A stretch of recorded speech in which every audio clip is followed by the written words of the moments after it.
como eu fui aprovada com a maior nota do meu concurso. Pra quem não sabe, eu passei em primeiro lugar pra CMV da Marinha, fazendo 94% da prova. Sou uma gênia?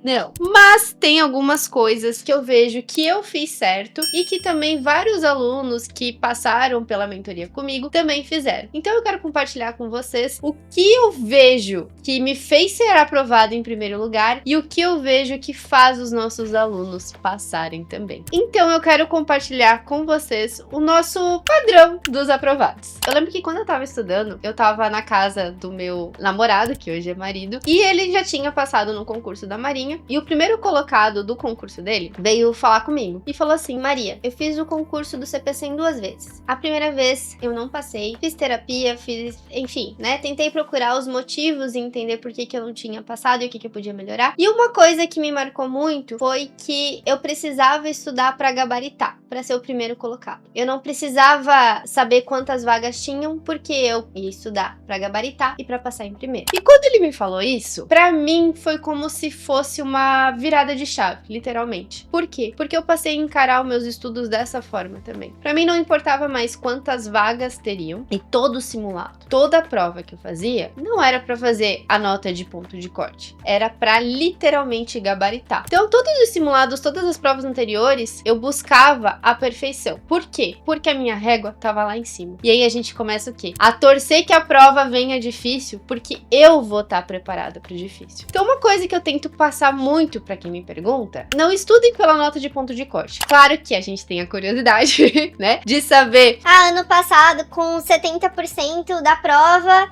eu conseguiria passar. Beleza, mas e no ano que você vai fazer? Será que esse 70%, eu estudar pra ser 70% bom, vai ser suficiente pra quando eu for fazer a prova eu passar? A gente tem que ter essa mentalidade de ser o melhor. Eu preciso passar em primeiro e eu preciso gabaritar minha prova. Eu não gabaritei, cheguei muito perto, mas isso fez com que toda a sequência do meu estudo fosse baseada nessa crença de que eu ia ser a melhor e que eu ia ficar em primeiro lugar. E aí é claro que só mentalidade não faz a gente passar num concurso, né? Então eu quero compartilhar com vocês algo que eu também gosto de expor, que eu considero que funciona, que é a gente ter planejamento e organização. Eu digo que a gente nunca decide fazer um concurso público quando a nossa vida tá tranquila, né? Ai, todos os astros estão alinhados, eu tô recebendo bem, eu consigo dormir 8 horas, então eu tô tranquilo, eu tenho 5 horas por dia pra estudar e vou estudar pra um concurso. Não, a gente decide estudar quando a nossa vida tá um caos, né? E não tenho tempo de estudo, eu trabalho, eu estudo, eu tenho filho e eu decido mudar de vida porque eu não consigo mais viver dessa forma. Então eu falo que dentro desse caos a gente tem que criar o nosso pequeno caos organizado, a nossa bolha de estudos, para que quando eu for estudar, essa minha bolha, eu tenha 100% de domínio sobre ela. Então é saber que horas eu vou estudar, o que eu vou estudar, como que tá o meu desenvolvimento, então quantas questões eu tô acertando, quantas questões eu tô errando. É eu falar assim, ó, eu vou estudar das 7 às 9 hoje e eu vou fazer X assunto e vou fazer tantas questões. Então pra mim isso foi muito importante porque eu conciliava o estudo para concurso junto com o trabalho e junto com o mestrado. E é engraçado porque eu falo que quanto mais coisas a gente tem para fazer, mais a gente dá conta, porque o nosso dia ele fica todo preenchidinho, bonitinho. Então até o pessoal do mestrado ria, eles falam assim: pô Maria, mas você tá estudando, tá trabalhando, tu tá sempre em dia com as listas do mestrado. Sim, porque aí entra o que eu aprendi na Marinha, o tempo é o tempo que se tem. Então eu tinha que dar conta, eu tinha que equilibrar todos os pratos da melhor maneira possível. Só que aí entra um detalhe, tá? Mas Maria, você tinha uma vida pessoal? Então é importante que vocês definam as metas de vocês diárias, semanais, porque toda essa organização no meio do nosso caos do dia a dia vai fazer com que vocês consigam manter a constância nos estudos e que seja realmente prazeroso para vocês fazer uma coisa, né? Que a gente tem, eu diria, um resultado. Então que a gente consegue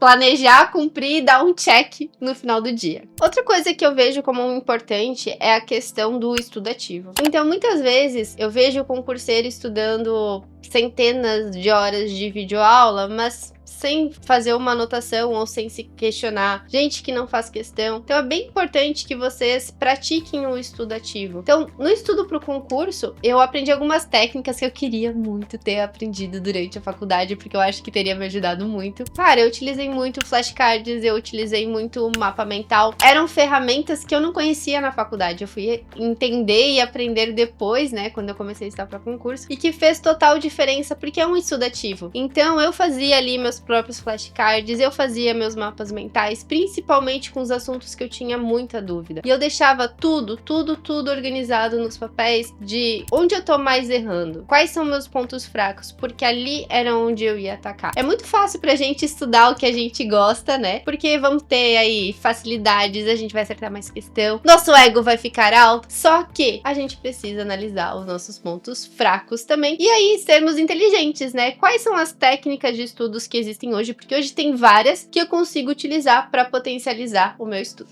E aí, meu povo, equilíbrio, tá? Eu falo que a jornada do concurseiro não é fácil, a gente vai abdicar de alguns momentos, a gente vai ter que fazer escolhas, só que a gente tem que ter aí um equilíbrio. Então eu, Maria Luísa, saía, me divertia com os meus amigos, me divertia. Só que a minha prioridade era outra. Então eu tinha as minhas metas diárias e, por exemplo, no sábado. Eles marcaram alguma coisa às 5 da tarde, eu falava, eu vou. Mas a minha prioridade é o quê? É o estudo. Então quando eu terminar a meta que eu estipulei pra hoje, eu vou. Pode ser que seja às 5 da tarde, como pode ser que seja às 7 da noite, tá? Mas eu tinha muito claro o que eu almejava, o que eu queria, correto? E também, chamava o pessoal pra ir lá em casa durante a semana e falava, 10 horas da noite todo mundo vai embora, porque amanhã eu preciso acordar cedo pra estudar. Bebia, mas bebia pra ficar louca, pra passar mal no outro dia? Não, bebia socialmente. 10 horas da noite falava, galerinha, vamos embora, que se vocês querem o churrasco da aprovação, eu preciso estudar amanhã de manhã. E aí também, um outro ponto que eu super recomendo que vocês tomem cuidado é a questão de materiais e recursos que vocês escolhem para estudar. Por que eu falo isso? A gente encontra muita coisa na internet, mas eu falo que um concurseiro que ele é aprovado é um concurseiro que pensa, que realmente analisa as questões, analisa as aulas que estão sendo oferecidas, seja pagas ou aulas gratuitas, para ver se elas realmente fazem sentido com o que você está estudando. Eu falo isso por experiência própria, porque quando eu tava estudando, queria ser primeira colocada, gabaritar, e aí eu vi na internet, livro, caderno, PDF com 1000 questões de português. Eu falei, mas agora que eu vou arrasar, eu queria mais questões, eu achei mais questões, comprei. Aí eu comecei a fazer as questões, e aí eu olhei, isso daqui tá errado? Por quê? Em 2009 a gente teve uma mudança ortográfica, né? E aí eu comprei 1000 questões que não estavam dentro da nova reforma ortográfica, que era a antiga. Ou seja, eu comprei 1000 questões que tava lá escrito, nossa, ia me ajudar a passar num concurso, sim, mas não